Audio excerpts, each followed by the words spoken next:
Many years ago in Thailand, there was a temple that was called the Temple of the Golden Buddha.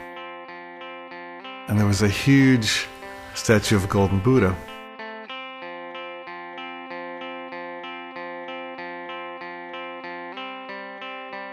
And word came to this village where the monastery was that an army from a neighboring country was about to invade. And they got the brilliant scheme to cover the golden Buddha, which was quite large, with mud and concrete so that it looked basically like a stone Buddha, and the army would perceive no value in it.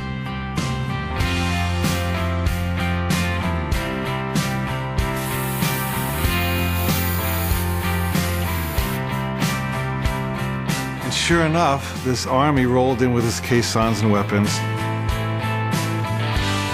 And as they passed by the monastery, they saw nothing but a big stone Buddha, and they had no reason to plunder it.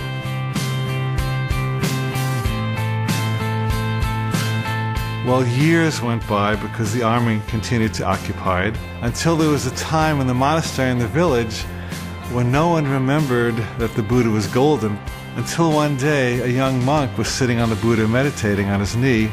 And as he got up, a little piece of concrete happened to crack off, and he saw something shiny. He realized it was gold under there. And so he ran to his fellow monks and said, "The Buddha's golden, the Buddha's golden." They all came out and they realized he was telling the truth, and they took their picks and hammers, and eventually they unearthed the golden Buddha.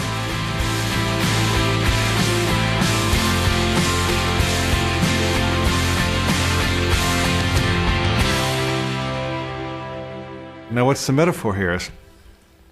The metaphor is that each of us is golden by nature. We were born golden, we were born high, we were born knowing, we were born connected to our bliss, we were born knowing truth, we were born knowing everything that every great spiritual master has ever said. We were one with the Christ, the Buddha, everyone. But then we went to school and they said you have to dress like this, and this is what boys do, and this is what girls do, this is what black people do, this is what white people do, on and on and on. And so we developed a casing of stone over the Buddha, to a point where at a young age, maybe 4, 5, 6, or 7, we believed that we were the stone Buddha, not the golden one. And then something comes along that cracks our casing. Maybe it's an injury, a divorce, a financial setback, a governmental change, something that really scares us and bugs us and knocks off a piece of our armor. And only in that moment of the armor being knocked off do you get to look inside and see the gold. And let me tell you, friend, that the moment you see that gold, the armor and the concrete will never satisfy you again. At that point, you truly enter the true hero's adventure. And all you want to do for the rest of your life is pick away the stone, because the gold is so much more fun.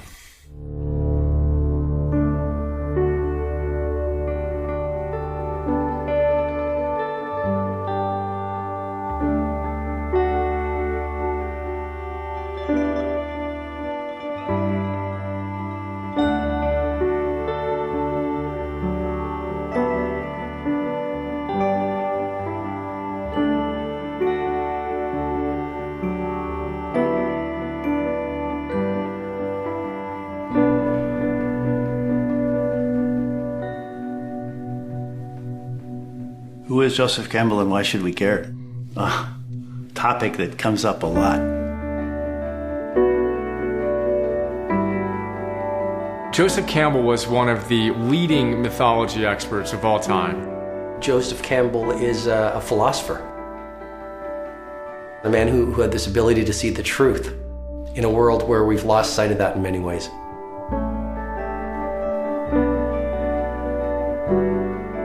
He studied all of these classical myth traditions, and he actually started by studying Native American mythology. He fell in love with it when he was a kid. This was his bliss. And he wound up studying the Aboriginal cultures. He studied Greek mythology. He studied Arthurian legend. He dissected and really diagrammed all of our stories.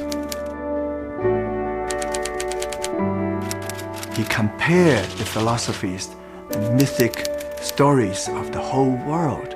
All myths, all movies, all novels, all romances. And he find this one story within all the stories that we can relate to no matter where you come from. he recognized that in spite of all the different stories we seem to be telling, there's really only one. And he called it the hero's journey. There must have been thousands and thousands of hero stories from every culture, but until Joseph Campbell came along, certainly I never realized how they all kind of fit together and how they were basically the same story. I was a religion major in college. I was taking my final exam, and I had a moment where I was just gobsmacked. It's just like, holy crap, it's all the same thing. I mean, it is really all the same thing. The hero's journey is a pattern. You can almost think of it as an algorithm that has three basic parts: separation, initiation, and return. Separation. You are in one kind of a reality, in one kind of a place. You are separated from it. Initiation. You're put into another place where you are in some manner initiated. Return. You come back.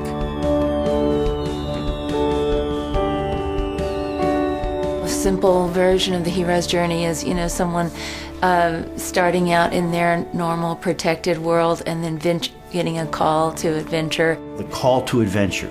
There's a vision, there's a quest. It's the story of the hero enduring some trials. Various trials and ordeals. Meeting different obstacles along the way, people that hurt you, people that help you. Doors will open, as Campbell would say, for you where there are no doors for others. Dragons will appear that are your dragons alone. You get to like the innermost cave where you're really challenged, like the greatest crisis, and you find your true self. The achievement, the glory. But then that's not the end of it. That is to bring that back to the community. There's a return to tell the story. That is a heroic journey. Separation, initiation, return. All of the adventures of the human story are in there. All the heroes, all the villains, all the gods and goddesses, and all of the knights, and all of the fantastic creatures we can conjure up in animation, they're all in there, because they're all in here. Because they're all in here. This is where they come from. If you look at some of the greatest pieces of literature, the greatest works of philosophy, they all have what Joseph Campbell called the hero's journey. And if you look with a piercing eye, you can recognize his outline in just about any movie or story you would read. Star Wars, The Matrix, Harry Potter. Wizard of Oz. That's a classic story of a hero's journey. You first see Dorothy in her natural environment, and just like out here in regular life, a person is operating in their natural environment every day and living in their house and that kind of thing, and then something happens to shake that world up. And you go on a journey in which you have to face certain tests and challenges.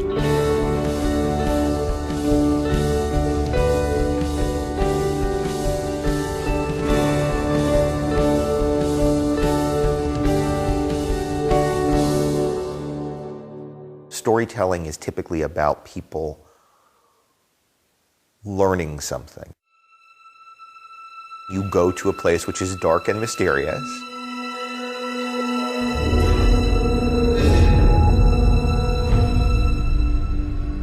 You are faced with yourself.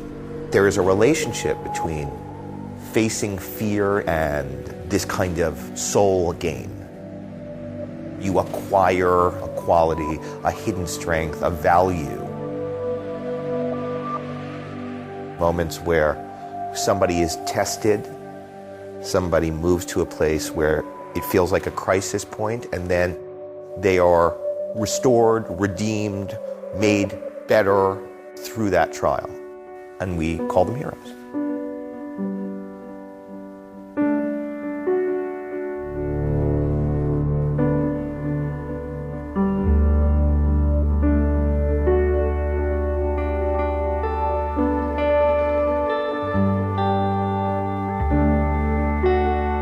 If all of these stories boil down into one map, we can use that map because all human beings are the same, whether they're going through a war like World War II or going through a war inside. It's basically the same kind of process. In other words, We're not separate from the characters we see in our movies and in our novels. They are us. It's one journey.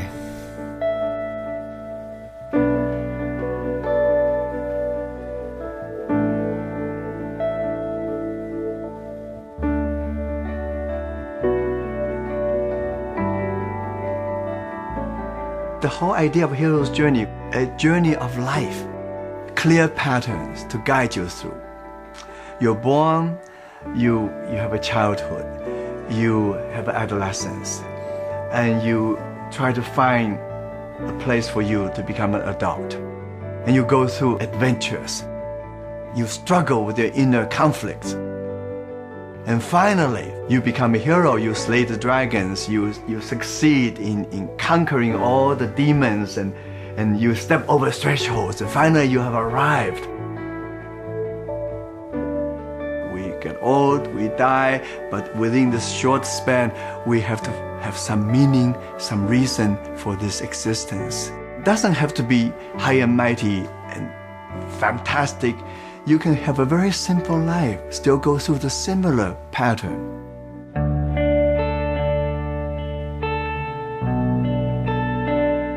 We go out and we watch a great hero's journey movie.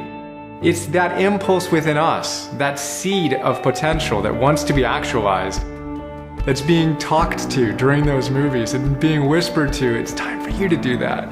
That's the story here. That's what it's all about. There's wonderful narrative iconography for how to live life. The idea that try hard you get, the little engine that could, I think I can, I think I can, I think I can, I can. This idea that we really can do better, be better, that our greatest selves are still hidden, and that the future is the prospect of coming to terms with that self.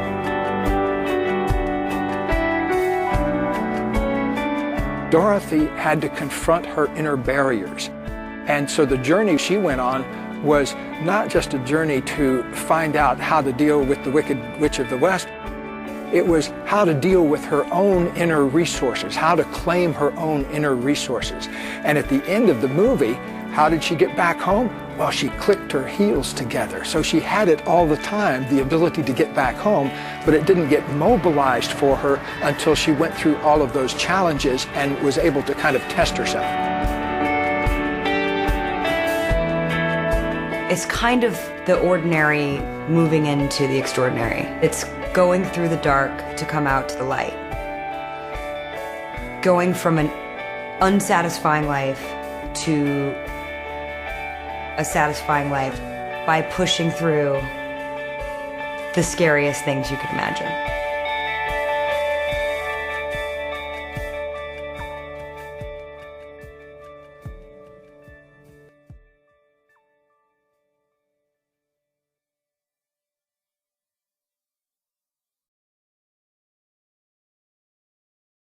The most important thing that the myths teach us is to go beyond what we perceive as the limits of our possibility. So mythology needs to be seen for what it is, which is a metaphor for our human existence. It's not a history lesson. It's a metaphor for life and for universal experiences. A lot of people read the myths and they say, well, that refers to something historical, the creation of the world or something like that. But Joe didn't think that. He thought that it's really a narrative about the psyche, what Jung called the self. The problem is that many of us are metaphorically impaired. We don't realize that this thing that they're talking about is actually a metaphor for a transformation process. Just kind of like the Holy Grail, where it's not the thing, it's not the actual concrete grail, it's an intangible thing. But the Holy Grail is a metaphor for that intangible feeling. And so if you look at a book and it says, you will go to heaven, and you don't realize that they're talking about heaven on earth, heaven in our bodies, heaven right now in the now, you might fall into a trance of thinking that you're literally going to go someplace else if you follow the rules.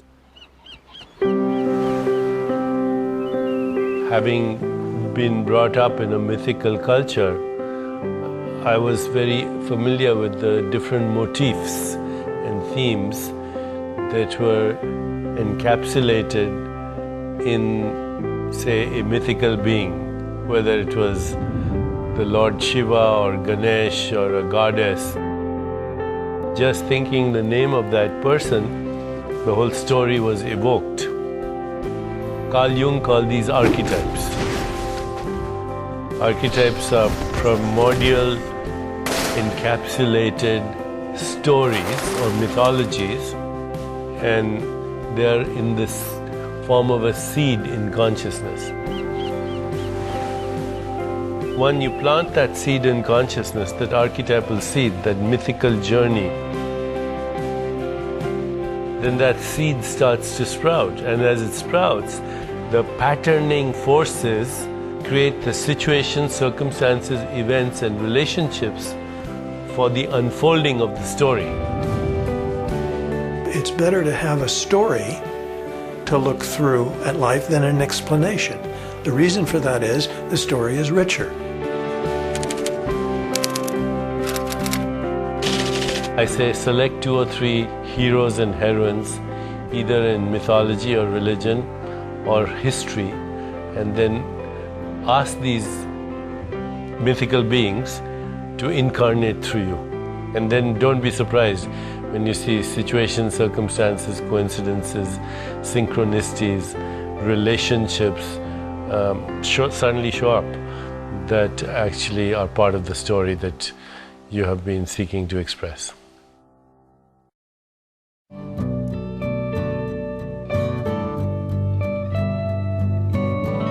Once upon a time in the forest, there was this little tiger cub amongst a flock of sheep. And he ate grass, and he wandered around with the sheep.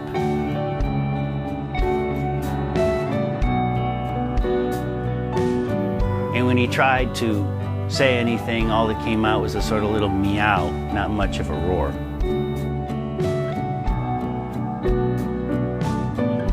And one day, through the forest, comes a large male tiger. And he's just about to pounce on the sheep, and he sees this tiger cub. And he says, "What are you doing here?" And the tiger cub goes, "Bah." Picks the tiger cub up by the scruff of the neck, and he carries him over to a pond, and he puts his face over it, and he says, "Look, see that face? You're not a sheep, you're a tiger." The male tiger says, "Okay, we need to do something." And he slays a sheep, and he grabs a big hunk of raw meat, and he shoves it in the little tiger's mouth.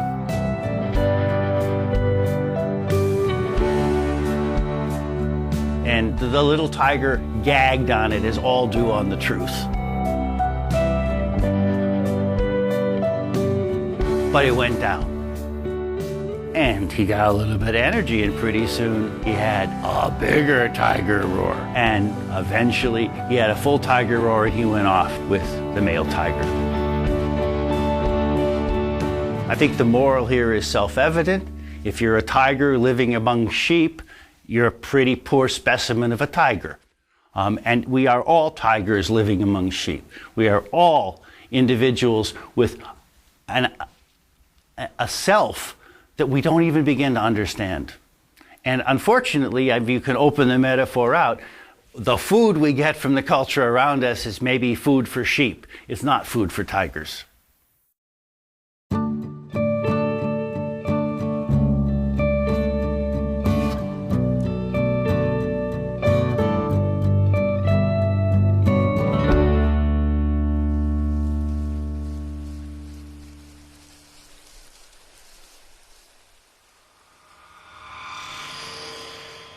Have to catch at least the spark of what your life is going to be, or you may spend those dreary decades in corporate America climbing the ladder only to discover it's against the wrong wall.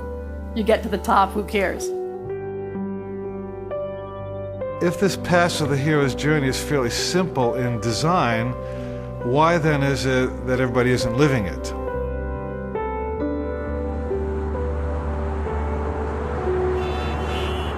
Well, the answer is that most people on the planet live under a kind of a mass hypnosis.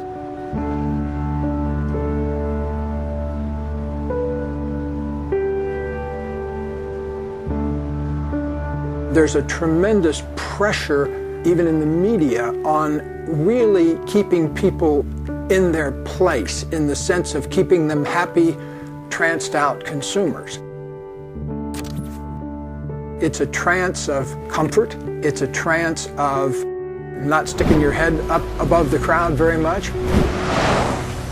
That keeps the enterprise going. Most people think it's a luxury and a great privilege to stay home and look at their 800-inch television. If you just space out, you're not developing. We're stimulated by some images and some loud noise. It's about collecting things and stuff and making a lot of money and doing a lot of things, and it's impossible to enjoy that because you end up on that treadmill and you can't get off. And so most people, unfortunately, because they are so victimized by the environment, they have no time to think or be themselves. They become bundles of conditioned reflexes and nerves that are constantly being triggered by people and circumstance into very predictable outcomes and predictable patterns of behavior. There's no creativity.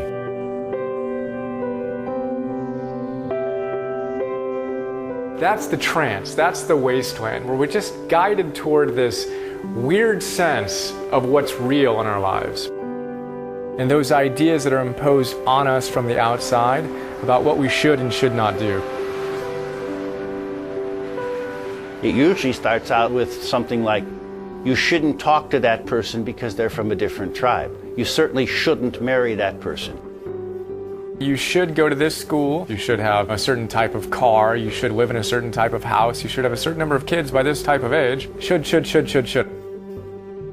What I experienced in my own life was I gotta have the degree from this university, I've gotta have this advanced degree from this university, preferably either a law degree or a medical degree or something to that effect. Some letters after my name which would say that I have a stamp of credibility. I can go out and make my 6 figures and society can kind of deem me worthy. I have countless examples of young people who go to college because they expected to go to college, and they study biology because since the time they were 6 they were supposed to be a doctor. It's very difficult for a person who's brought up in this environment of instant gratification, with the media, with advertising, with all the promises of instant gratification by buying something, for example, or having a certain level of affluence, that you lose contact with this mythical domain which is actually part of your soul. It's there in everyone. It's their passion, it's their bliss, it's their unique skills, it's their unique ways of expressing themselves, is their song, which if they sing, they could do anything.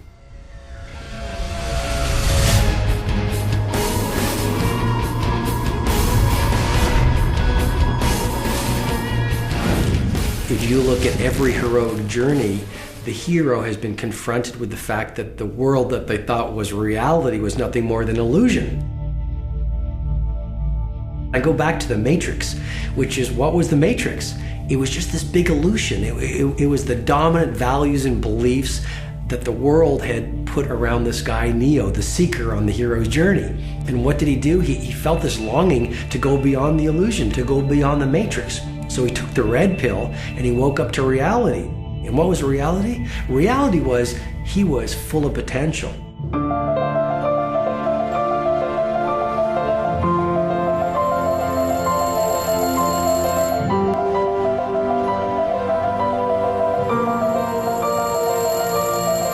Separation begins with what we call the call to adventure.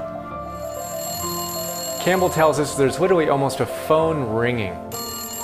It's like the universe, the divine God, whatever you want to call it, literally dialing you up and ringing and giving you a call, asking you to step out and to live your journey. Something breaks into your quotidian reality and makes it impossible for you to continue. Well, you can hang up the phone, you can run away, but it'll keep coming back until you finally answer the call.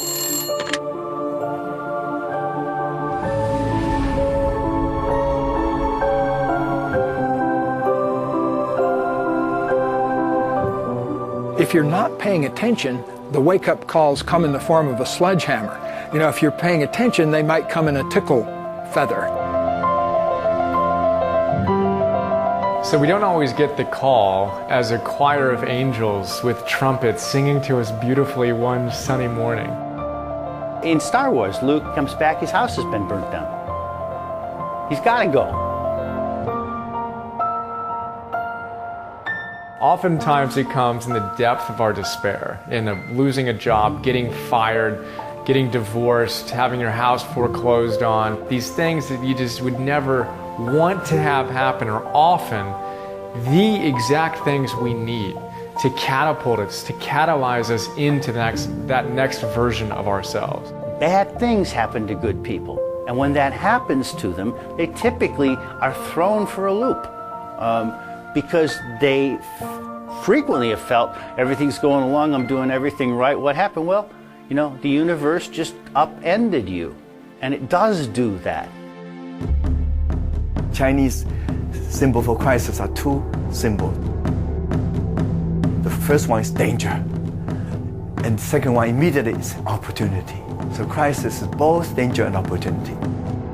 This idea that if one storyline collapses, that's the end of the movie, is not true of human life and never was true of human life. I know people who've prospered in the most extraordinary way in the worst type of adversity.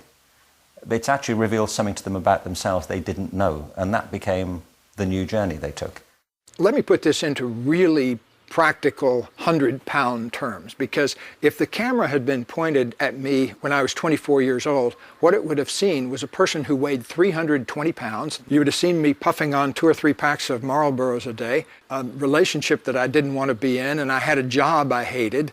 Everything was wrong in my life. And so those are ripe moments for a wake-up call in life. You know, if you haven't been paying attention enough so that you end up with a job you hate, a relationship you don't want to be in, a body you don't like, and you're addicted to a bunch of things, you're ripe for a sledgehammer blow from the universe, and I got it. You step over a threshold, meaning you move from one world into another. Sometimes you're shoved from one world into the other. I went out for a walk, and I stepped on the ice on the road, and my feet shot out from under me, and I smacked my back of my head on the ground, frozen ground, and it knocked me out just enough. I wasn't completely unconscious, but I had a vision while I was semi-knocked out. I could see down through all the layers of myself to this pure consciousness inside, and I could see how all the fat I had was organized around a whole bunch of feelings I didn't want to let myself feel, like sadness from childhood and a lot of old grief in my family and anger and things like that. And I realized that the fat was there to keep me from feeling those feelings. And so as I began to come back to normal consciousness, I made a vow that I was going to change my life so that I could live in that state of pure consciousness instead of having to have all of that armor around me. Once you make the decisions that Joseph Campbell is talking about really hearing the call and being willing to take on the challenges of that new awakened life, once you do that, you begin to feel a power that it's like nothing else I've ever experienced. And I think a lot of us are just plain old afraid of that.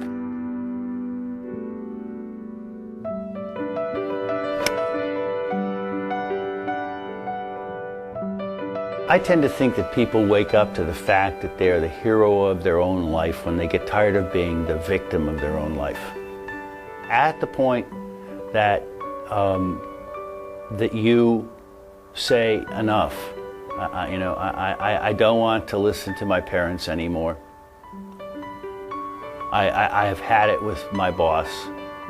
I'm really having problems perhaps with the sermon I'm being taught. You can either surrender to victimhood, and a lot of people do, or you can surrender to a fundamentalism. You can basically give your responsibility to someone else and say, tell me what to do and I'll do it. Or you can say, I have a choice here and I'm responsible. Now, what does it mean to be the hero of your own life? It means to be responsible for your own adventure.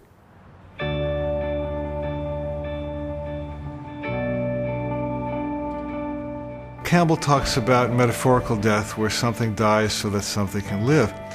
And in every hero's journey, there's some death moment where some old has to go and some new has to stay. He quotes Nietzsche, and he says that the snake that cannot shed its skin must perish.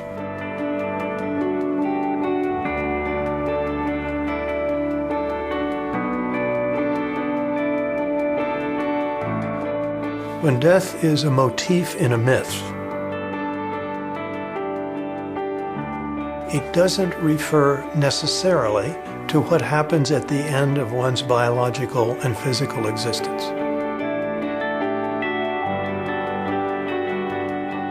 It's an indication that change is taking place.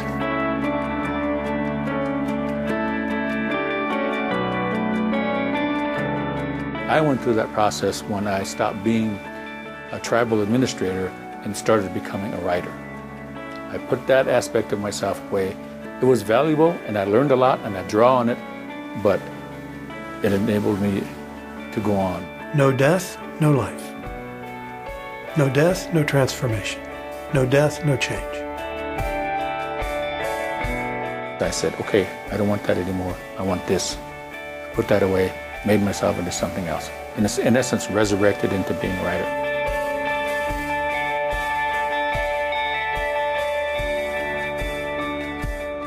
The whole key to blessing death is to recognizing that it's just a death of one old form that has played itself out and has no use anymore, which always, as the phoenix rises, and gives way to some new form that has new intrinsic meaning and makes your life even bigger and better.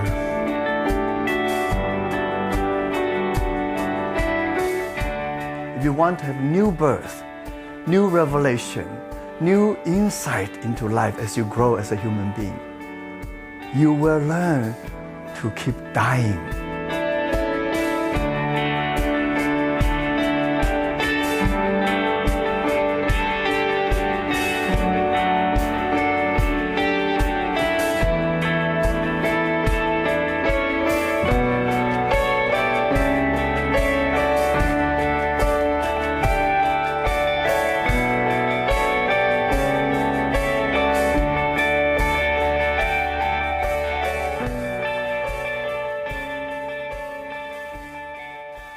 I think it's tricky to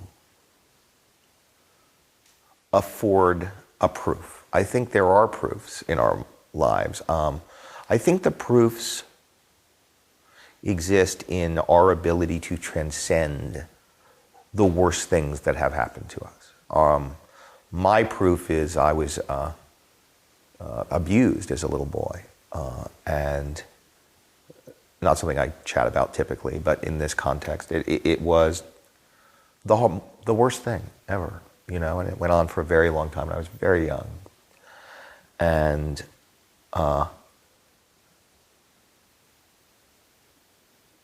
I'm who I am in part because I had to face that, because I had to wrestle with that, because I had to accept that and acknowledge that and forgive and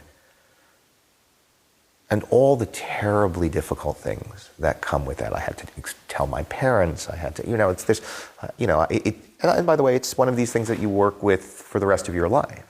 But from that most difficult thing also came a kind of understanding.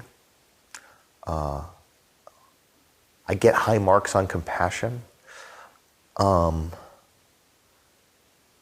wouldn't wish it on anybody, but it is part of what made me me.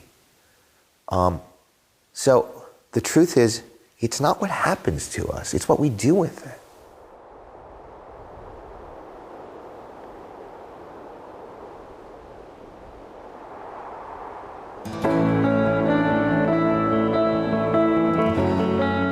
The forest represents the darkness, the unknown, the edge of your world.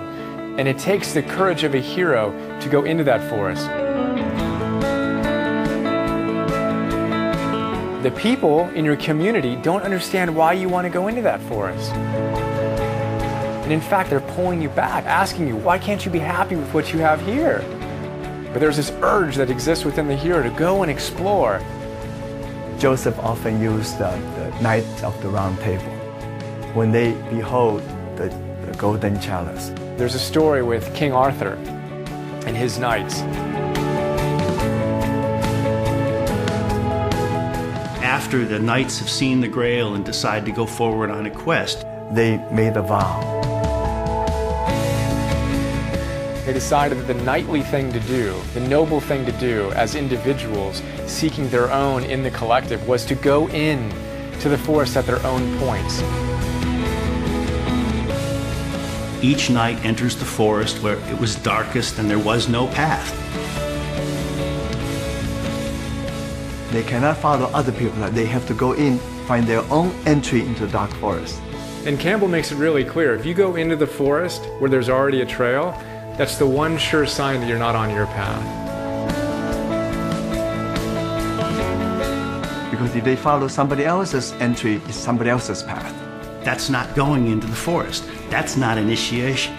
You need to find your own path, and that kind of comes from that impulse within to go out and really discover who you are beyond just the narrow confines of how you've been conditioned, what you've been told to do, and go out and explore for yourself what your truth is and how you can go out and rock it.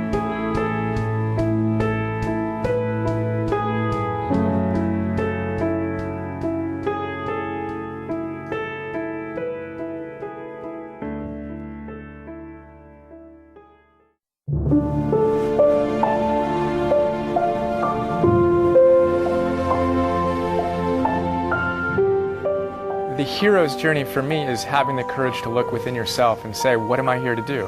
What am I most passionate about in my life? What are my greatest gifts? How do I give them to the world? And Joseph Campbell captured it with the phrase, follow your bliss.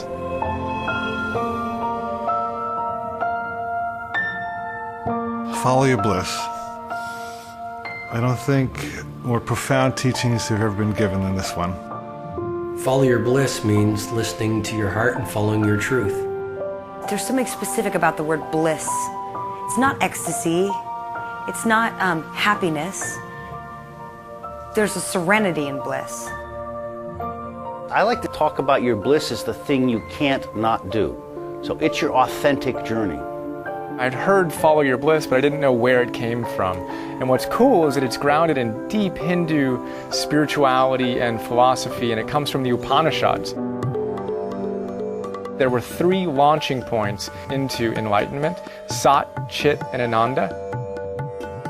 So Sat means beingness, Chit means consciousness, and Ananda means bliss or rapture.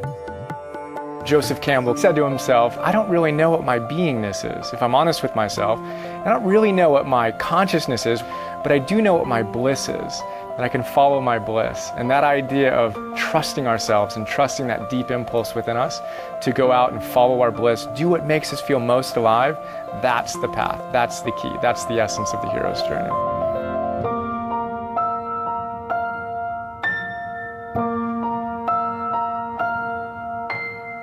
Follow your bliss does not mean get addicted to pleasure. It's more than just something that you wish for. It doesn't mean escapism. It doesn't mean hedonism. It doesn't mean selfishness.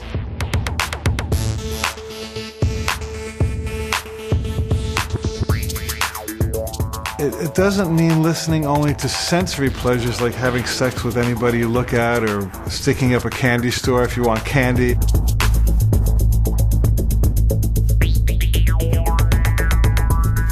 Don't follow what other people think is your bliss. Don't follow your wallet, follow the thing that's presenting itself as your most serene and fulfilling state. Sometimes it's difficult to let go of that inner resistor and just say, okay, I accept the possibilities of the present. I will follow my bliss. I will listen to the call of spirit. Whew. That's a very big deal.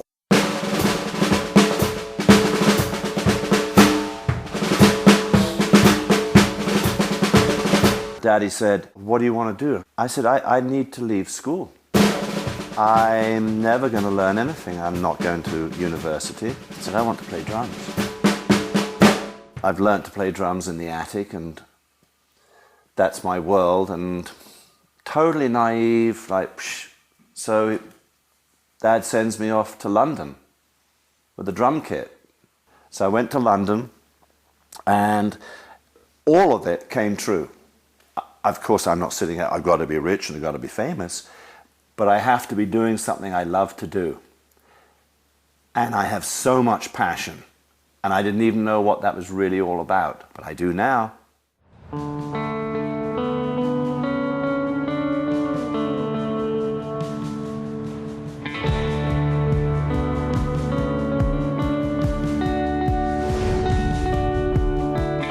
How do we find our bliss?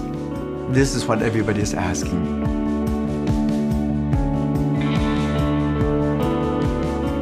First thing is ask yourself, what am I passionate about? What are the things I love doing? What are the activities when I engage them it feels like hours go by in minutes? That's one big clue about what your bliss is. What I say is, find out what you most love to do, and then do more of that thing. Ask yourself right now, what was it that made me different as a child? What set me apart? What caused me to cry at night in my pillow because I didn't fit in with the in crowd? That is probably precisely where the door to your bliss is going to open. Go back and find it.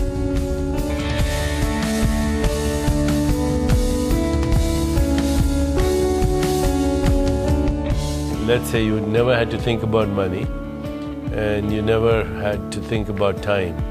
You had all the money in the world and all the time in the world.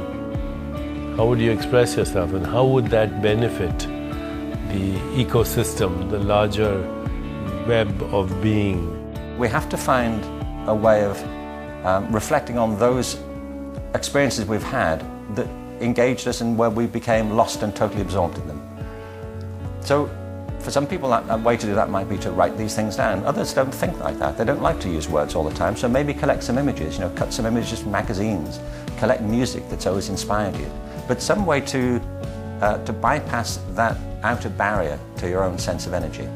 It's not about being successful. It's not about feeding your family.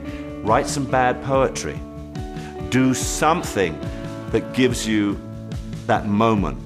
You can write in a journal, because writing in a journal is a conversation you have with yourself. You can get to know your gifts, your talents, your weaknesses, your hopes, your dreams, your lessons.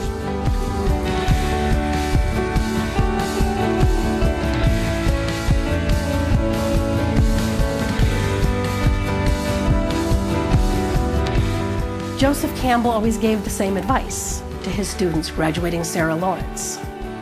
Don't do what Daddy says, because Daddy has one interest in mind for you, and that's your security. And if you bargain away your life for security now, you will never find your bliss. I started skating because my older brother was into it, and I enjoyed it, but I didn't take it that seriously until the first time I went to the skate park and I saw these guys literally flying out of empty swimming pools.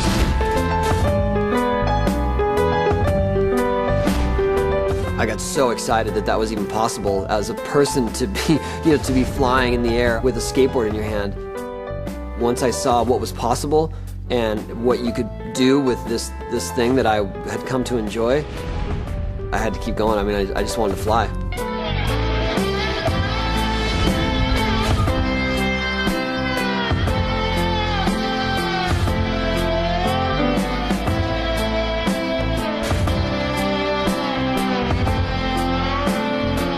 I think it's really important to do things that make you happy, and I know that sounds very obvious, and some of the viewers might say, well, now let's hold hands and sing Kumbaya. But when you look at every great inventor, every great business person, every great scientist, you look at these people who have gotten to the so-called mountaintop, and almost every single one of them to a person didn't do it for the money.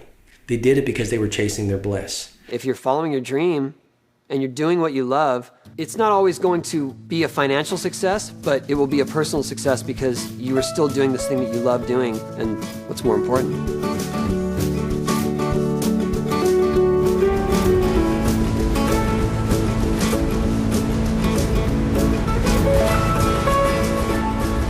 I would describe my discovery of surfing exposure. I was just watching surfers and watching what they were doing and what surfing was all about and the routes that they were taking and the ways they were doing it. I think I knew subconsciously before I knew consciously. I think I knew that I was going to do something in surfing. I knew that surfing was going to be a big part of my life, so I wanted to absorb all the information I could.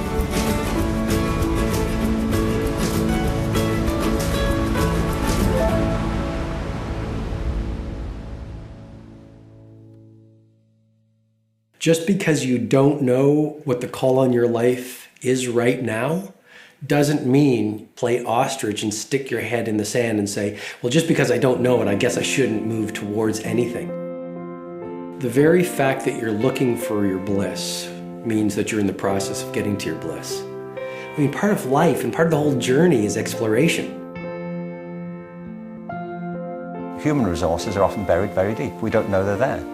And we don't know they're there often because we don't look for them. We don't take the journey. Some people found them, and many people have not found them. And because they've not found their talents, they think they don't have any. I believe passionately that we all have deep talents. Go looking. Try things you've never done before.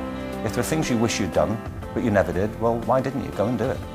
Try. If you always go the same route to work, take some different route. If there are people you never speak to, go and speak to them. At least put yourself out there. But don't anticipate what you'll find. Put yourself in uncomfortable situations at least every 7 days. If at least every 7 days people aren't laughing at you or scratching their heads, wondering why you're dreaming so big or doing what you're doing or have such a fierce resolve to achieving your goals, then I don't think you're stretching enough. And ultimately, we grow the most through the things that stretch us the most.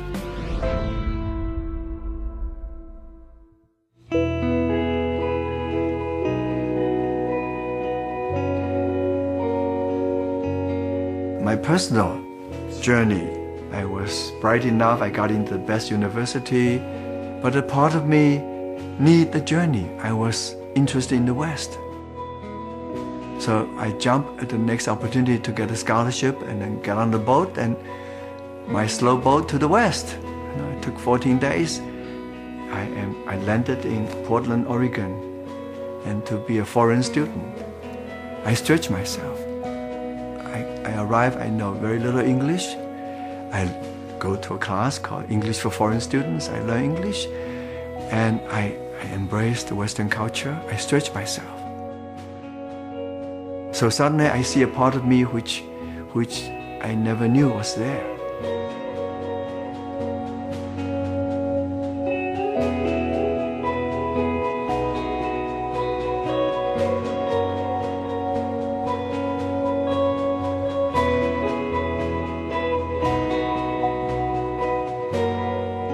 One of Joe's most beloved quotes about bliss is that when you follow your bliss, the universe will open doors where there were only walls.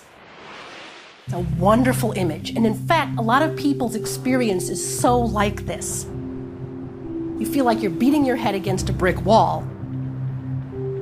And then suddenly you shift just a tad, and lo and behold, there's a passage that opens up.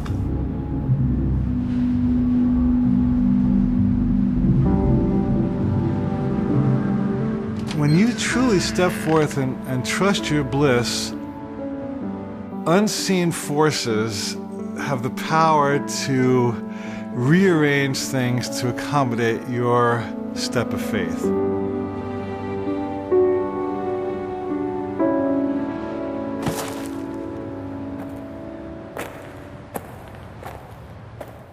I took that Robert McKee course, and I thought, well, that's not that hard.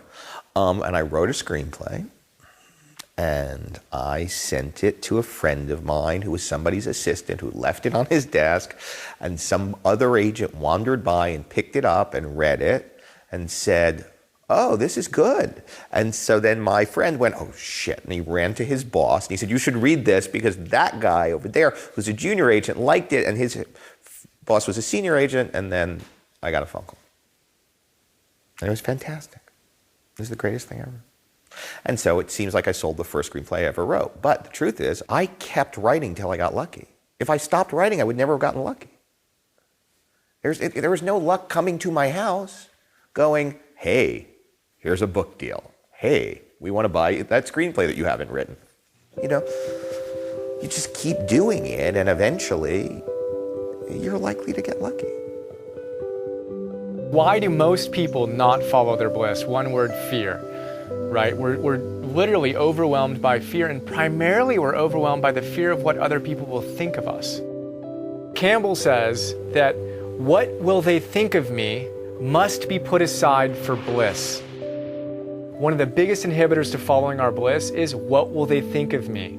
Am I going to look like an idiot if I follow my bliss and I fail? Am I going to look like a fool? All these different questions come into our mind. Your friends and family, who can be very well-meaning, but really will collude with you to create a story that it's hard for you to get out of.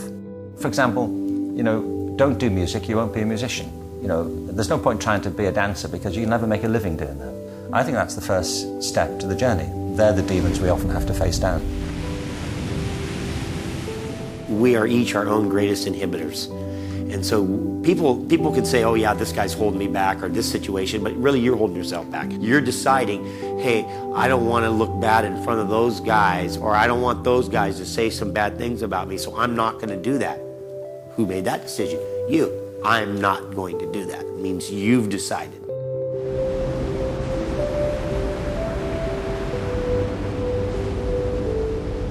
There's a poem of Rumi, the great mystical poet from the Middle East in the 12th century, who said, I want to sing like birds sing, not worrying who listens or what they think. But if you can do that, then you can achieve the impossible.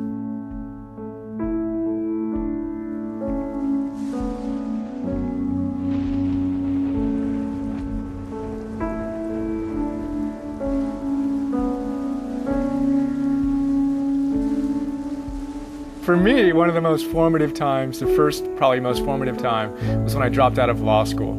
All of my friends at the time told me at least stay through the first year, and I couldn't make it through the first semester. I was literally nauseous at the idea of completing this. I burned my resume.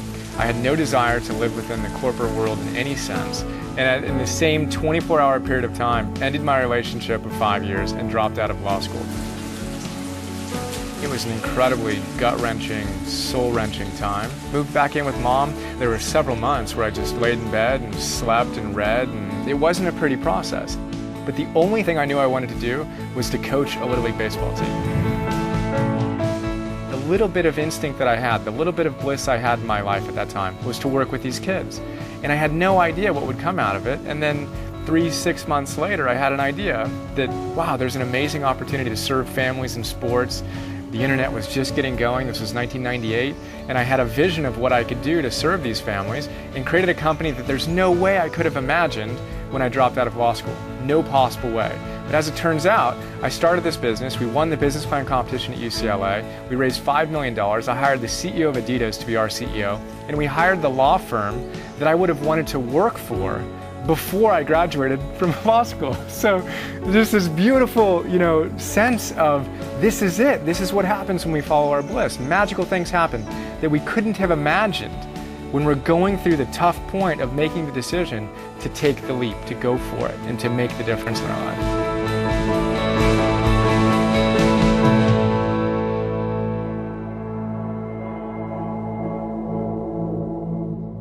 There are two roads in life, the red road and the black road. The red road is the tough road because it's narrow, it's winding, it's full of storms, it's full of obstacles. The black road is easy. It's straight and it's wide, doesn't offer any challenges. The storyteller never says, you have to travel this road or you have to travel this road. They end up telling you the story of the red and black road by saying this, the choice is yours. Always the choice is yours.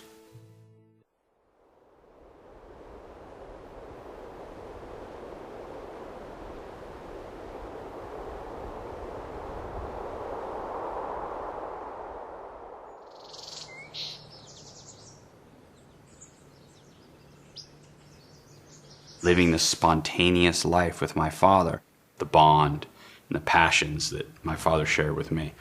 We got on a plane, 7 in the morning, out of Santa Monica Airport, flying towards Big Bear, where I had won a ski race the day before.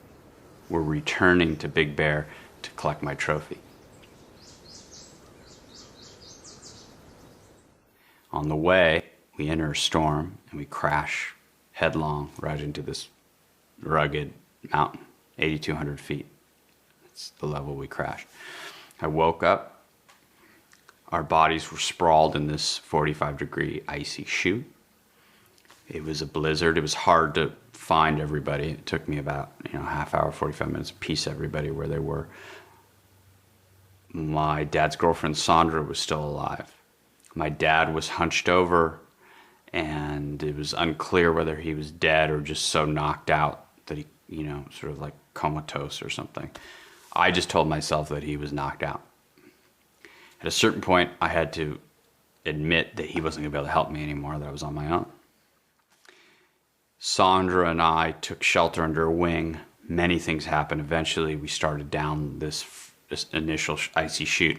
She slipped and was killed. An hour later, I came across her body. I covered her with twigs and leaves and stuff, even though I knew she was dead pretty much. But her eyes were open, so it was confusing for me at that age. I was 11. And then I continued down, and varied terrain and all kinds of things happened. I got stuck in snow. I had to get through little creek gulches and broken rock and ice. And I just wanted it to go away. More than anything in the world, I wanted that pain to go away. Now, had I not gone in there and seen that thing I feared the most, I would not have learned to sort of find the gem and the treasure of pain, those answers that were there for me. And had I not faced that pain, had I not gone and stared in the eyes of the thing I feared most, that I wanted to run through most, I would not be here now with this book, which is really, besides having a kid, the most satisfying experience of my life.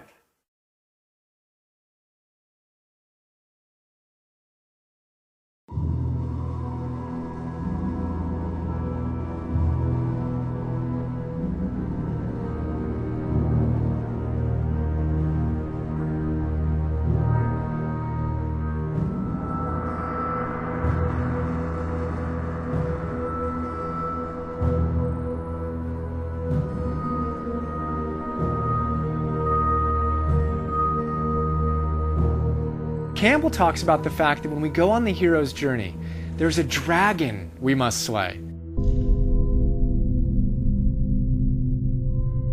Now, a dragon is the most challenging, fierce creature that can ever be created in mythology.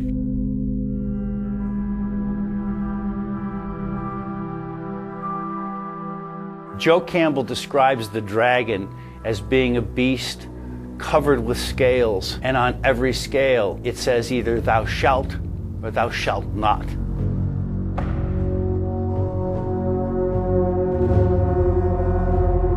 So this beast is a construction of all of the rules, regulations, social obligations, cultural accretions that have made you feel that you either have to or can't do certain things.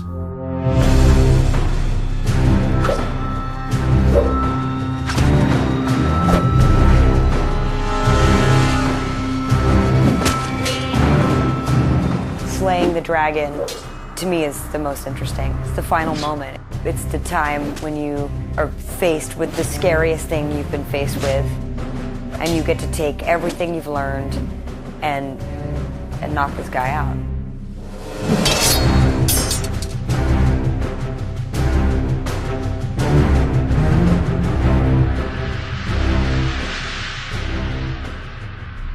If you were to ask me, what's the one thing that keeps people from their mountaintops? What's the one thing that keeps people small rather than allowing them to present their genius to the world? It's their fears, or as Joseph Campbell says, it's their dragons. Fear is anything that gets in you. It's a beast, it's a monster. Fear is, what we face every day. We fear that we're going to be rejected, that we're going to be, no one's going to return our phone call, that no one's going to like what we made or what we did or what we said. Fear that is unfaced has a tendency to creep. It moves through your experiences. It starts to toxify your perceptions. You become scared. Love is what we're born with, and fear is what we learn. And I think there's a great truth in that. I remember when I decided I wanted to do a full loop ramp, and I had this idea. I knew it was physically possible. I mean, you do it with Hot Wheels, you can do it with a skateboard, right?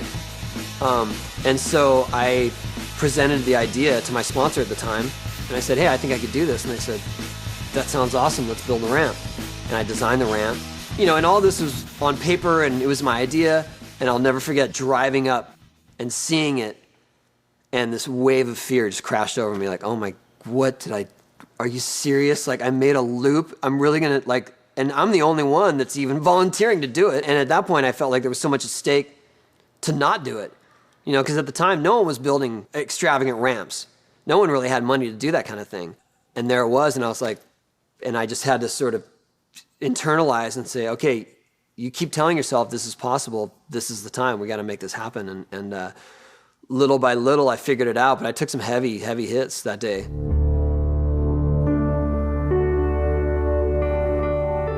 Actually now we own one for our Huck Jam tour that we can do on tour every single night, but that first time, that was just frightening. But I had to really step back and go, okay, you can do this.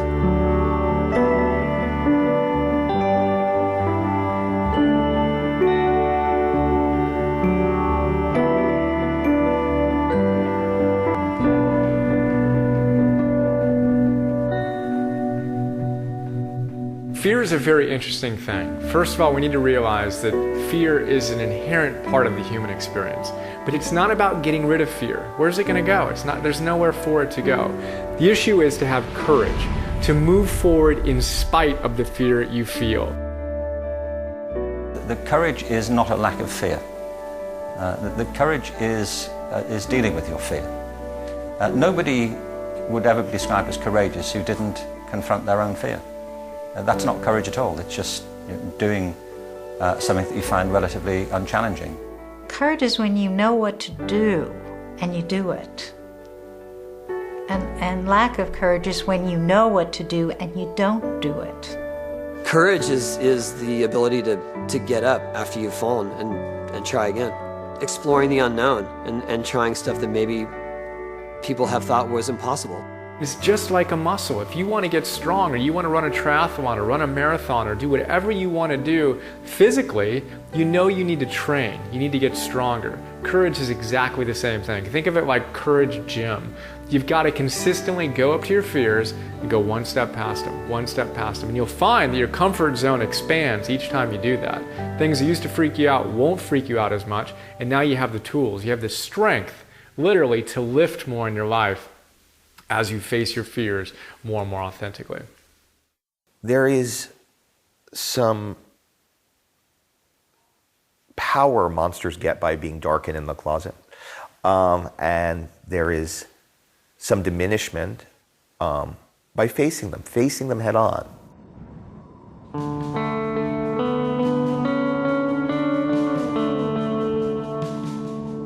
So Joseph Campbell talks about slaying dragons. And what do most of us do in our lives? Whether it's a difficult assignment at work, whether it's a difficult conversation we know we should have with a loved one, whether it's something we're resisting, we leave and run in the opposite direction. Rather than running away, we should go closer to it, because once we can see our fears, the death of the fear becomes certain. Just do the things that scare you. You know, courage is what comes afterward. It is okay to be scared. That shouldn't stop you. It's a healthy warning, but it shouldn't stop you.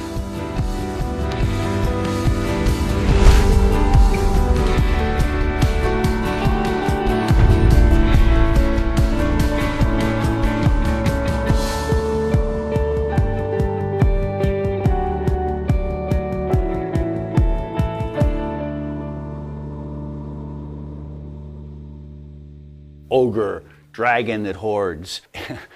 All of these stories talk in those terms for several reasons. On the one hand, we could call it projection in a psychological sense. So we project out and we create an antagonist that we have to slay. But what's actually happening is we're dealing with the energies inside ourselves. What is outside is in fact a reflection of what's inside, that in fact you've sort of chosen your monsters. Of course, in Star Wars, which was pretty much entirely based on Campbell's paradigm, Luke Skywalker has to go into the cave where he does battle with Darth Vader, where finally he cuts off Darth Vader's head.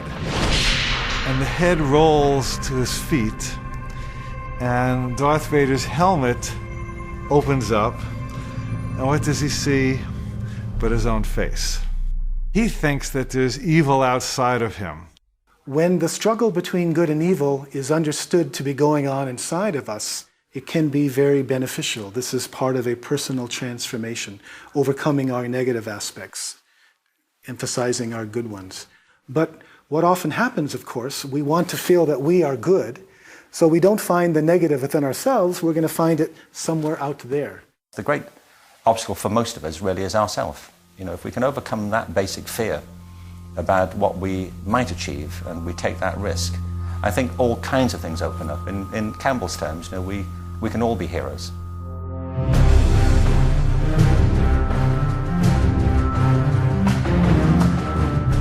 The hero encounters these obstacles and flails at them. And that's how we react when we find ourselves in a situation where we have that kind of cognitive dissonance. How do I get out of it? Well, first thing is you have to surrender. You have to stop fighting it.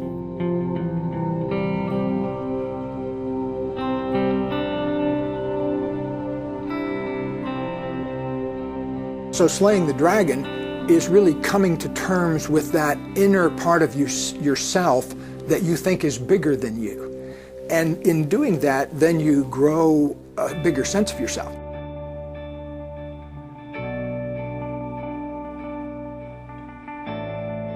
However, I think that it's loving your dragon that's the much more efficient thing to do, and it also feels a lot better.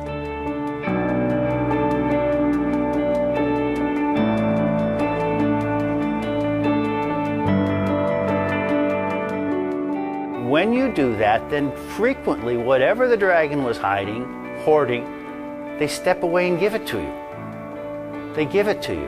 Because what are you fighting? You're fighting yourself. When you stop fighting yourself, then you're no longer engaged in the fight and you're open to what might come to you. There's always a gift in battling demons and overcoming them, because that's what our soul's journey is about. It's about facing fear and growing beyond it. And as we overcome our fears, we gain power. If we look at our lives, the best, most rewarding moments have come after a struggle. as such, what we do with our lives is what makes us heroes or not. And there's grace in knowing that, and there's a gift in believing that. Every minus is half of a plus waiting for a stroke of vertical awareness.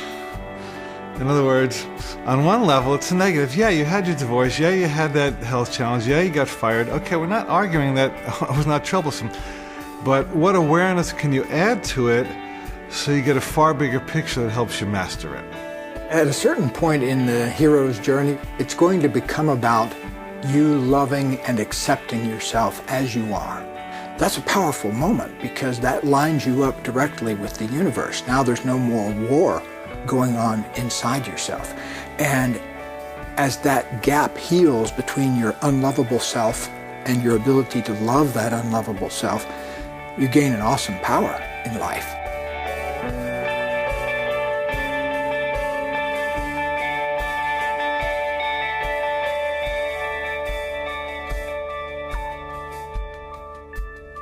The way we think of time is as linear. I'm born, I'm going to go through these things, and I'm going to die. The hero's journey tells us no.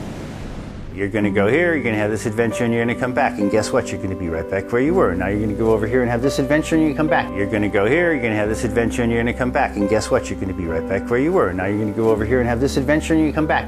And guess what? You're right here. What did you bring back? What the hero brings back is a story. Gilgamesh, for example, the Gilgamesh epic. He went out and he looked for the plant of immortality. He went through all kinds of trials with the feminine, with the monster, and so on. But he finally swam to the bottom of the sea and got the plant of immortality. He came up on the shore and put it down. While he was bathing, the snake, serpent, came and got the plant of immortality.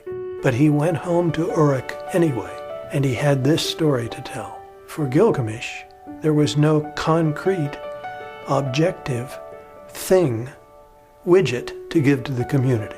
No gold, no treasure, and so on. The story of getting the treasure is the treasure. And so, the giving of the story is the invitation for other people to make the same journey. That's why it's a circle. It never ends. I love that idea that there's a circle and the circle needs to be closed. And the way to close the circle is to come back, return with something different than you started with, and to share that. And that to me is like a perfect hero's journey. That's the ultimate end to the hero's journey. It's not slaying the dragon, it's not beating the bad guy. It's giving back the essence of that journey. What's life about? How can I make a difference, and who can I make a difference to and for? And then it gets real easy. Hey, can I get a shirt? Oh yeah, here's a shirt. Hey, can I get a board? Yeah, here's a board. Oh, my friend's got an autistic son, he's trying to make a movie and he doesn't have the money. What can we do to finish the movie? Oh, all of a sudden we're doing things that we are gonna do anyway, but then all of a sudden we can make money for him and make him finish the movie. And then all of a sudden it's like, well, let's do that again. That was great.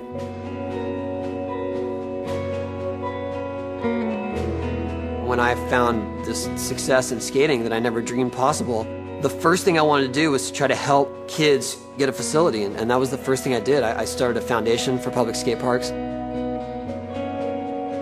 To date, we've helped build about 500 skate parks. It's my passion. It's what I would love to do, is to provide facilities for these kids who deserve a chance. I love talking to young writers about writing. There's a scholarship I fund, which is a screenwriting scholarship at Wesleyan, where I went to college. We owe it to everybody who wants to be what we are when they grow up. They say if you speak to somebody at the level of the mind, then you'll speak to their mind. If you speak to your heart, you'll speak to their heart. But if you speak through your life, and your life is the story, then you'll change lives. And that's what mythical beings do. And it's why stories are great, because my story right now, which is also my truth, may have an effect on you. And therefore, I am taking the internal, I'm making it external, and through that, I'm sharing experience.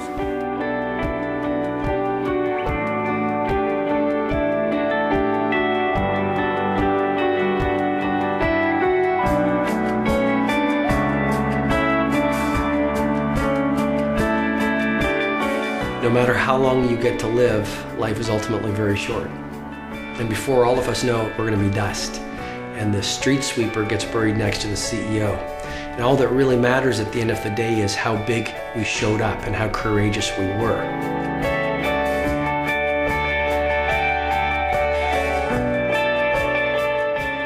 And I think when we are on our deathbeds, what fills our heart with the greatest regret is not all the risks we took and not all the opportunities we seized and not all the times we went out on a limb and looked silly. What fills our heart with regret at the end of our lives are all the risks we didn't take and all the opportunities we didn't seize. And it's really all you got to do to get to the next step. I believe we all have it in us to think to ourselves, I can't give up. That choice to not give up is a story you're telling yourself that makes you feel immortal, that makes you feel like you can overcome anything, that makes you feel transcendent. And that's all we got.